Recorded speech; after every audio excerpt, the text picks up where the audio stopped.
한인사회 소식입니다. 지난 2015년 9월 폭염 속 스쿨버스에 방치돼 숨진 고 이현준 군 사건과 관련해 당시 운전기사가 유죄를 인정했습니다. LA 카운티 검찰에 따르면 올해 37살의 아만도 웨이브 라미레즈는 지난 6일 장애인 학대 혐의에 대한 유죄를 인정하는 대신 구형량을 조정하는 데 합의했습니다.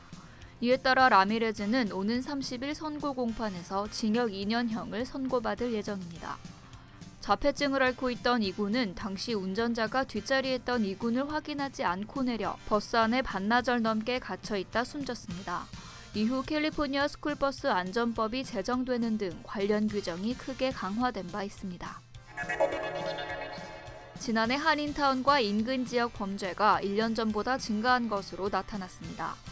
한인타운 관할서인 올림픽경찰서가 집계한 범죄 현황 조사 자료에 따르면 지난해 살인과 강도 등 강력범죄는 모두 1,352건 발생해 1년 전 1,315건보다 2.8% 늘었습니다.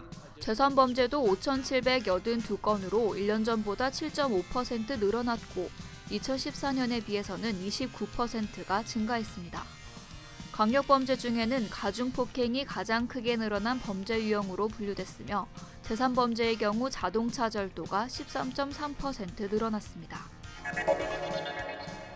한국의 탄핵 정국으로 조기 대선 가능성이 커지면서 미주 한인 사회를 중심으로 조기 대선 투표권 보장을 촉구하는 목소리가 커지고 있습니다.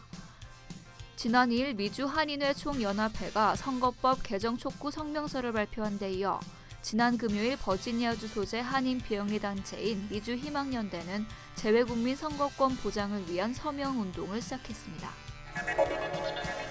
세종학당재단은 한류스타가 직접 출연해 K-팝과 한식을 설명하는 온라인 강좌를 이달 중에 개설한다고 밝혔습니다.